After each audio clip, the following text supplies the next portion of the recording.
That one bullshit PlayStation trophy.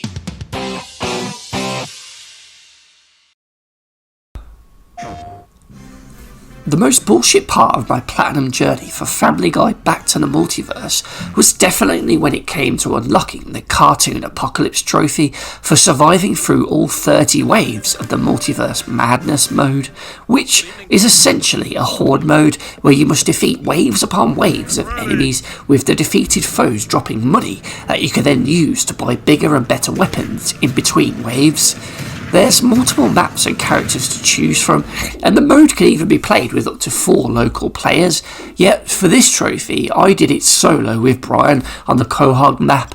And, well, the bullshit kind of showed up right away in the first round, as this game's shooting mechanics are wonky at best, and the enemy AI is not very smart at all. For instance, they struggle going up the flights of stairs, and they don't seem to understand how to get around walls, instead opting to just run into them constantly. From the first round all the way up to the 30th, each wave all played out the same.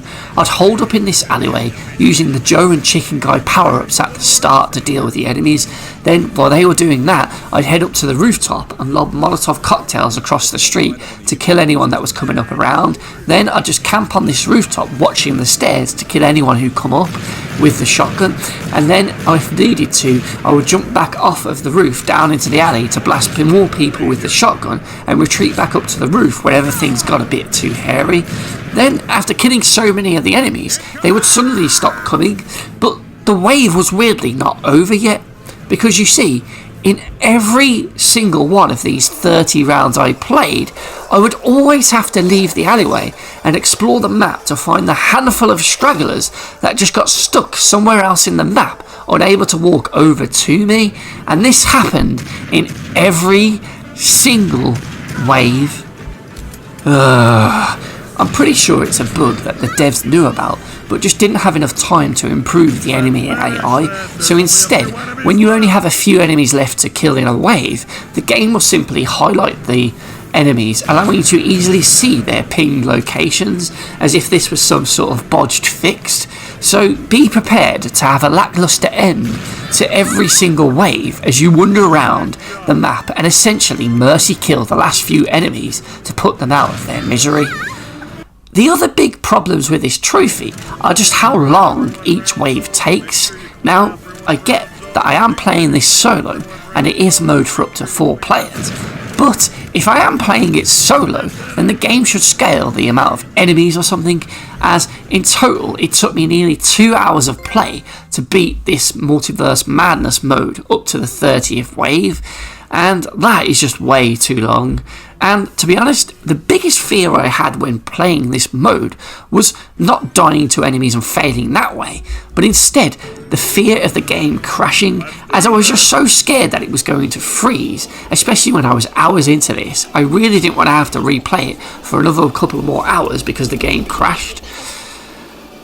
Especially because of the game's other big problem in just how boring this mode is.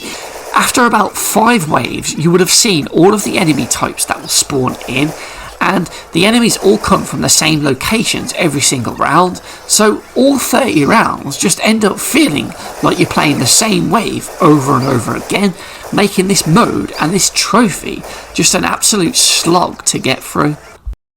Okay, so with my biggest complaints out of the way, I'm just going to quickly now bullet point list a few more issues that I have with the Cartoon Apocalypse trophy and this mode in general.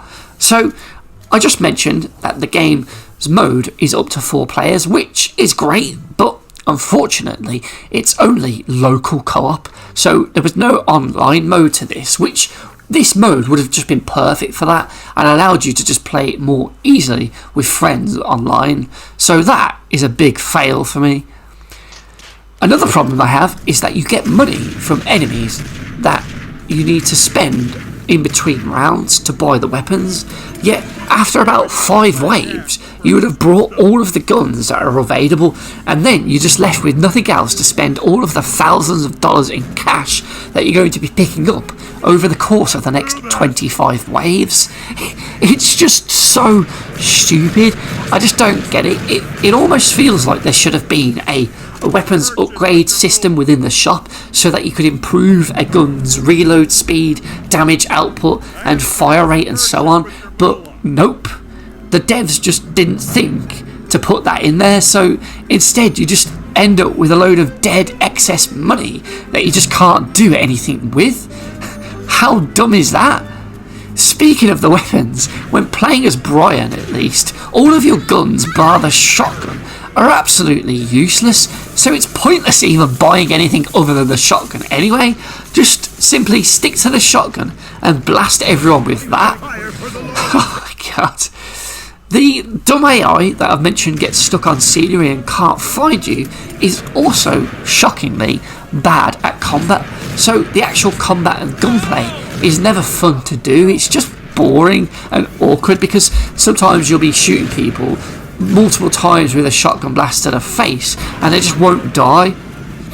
Robot chickens are also a pain to fight, as they too can also take large chunks of your health really quickly and are also a bullet sponge to kill. The exploding elves are some of the worst enemies as well, because when they detonate on you they can take a big chunk of your health, and they often happen to just sneak up on you, as the game has a habit of spawning enemies when your back is turned. At certain waves, enemies will apparently get more health and become stronger, because you'll get this little notification at the start of certain rounds that their damage output and health is increased. Yet, despite this happening 2 or 3 times, I honestly never really saw a difference to it, so it doesn't really make sense. And again, it adds into that theory that the weapons should have been upgradable, because if the enemies are getting stronger, you should be able to make your weapons get stronger too to deal with these obstacles. But yeah, it just never feels like it ever happens or goes anywhere. Another problem is that the items and power-ups respawn constantly, which is actually great for me when getting this trophy solo, but it does make it laughably easy to get through each wave, because all you need to do is just camp on this rooftop where a load of the power-ups are, and you'll never run out of health or ammo. Anyway, speaking of power-ups, you can also get cocktails in this game that you can throw, but trying to throw these Molotovs is just a mess, and they're just so laggy when you do it that you'll just risk killing yourself whenever you try to throw one. In fact, now that I think of it, me setting myself on fire when trying to throw one of these damn things was the closest I ever came to dying throughout all of the 30 waves. Just take a look at all of these fails.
All of that just makes for a rather dull and repetitive 30 waves of awkward shooting action, but if you can suffer through nearly 2 hours of that and avoid any game crashes, you will at least come away with the Cartoon Apocalypse trophy.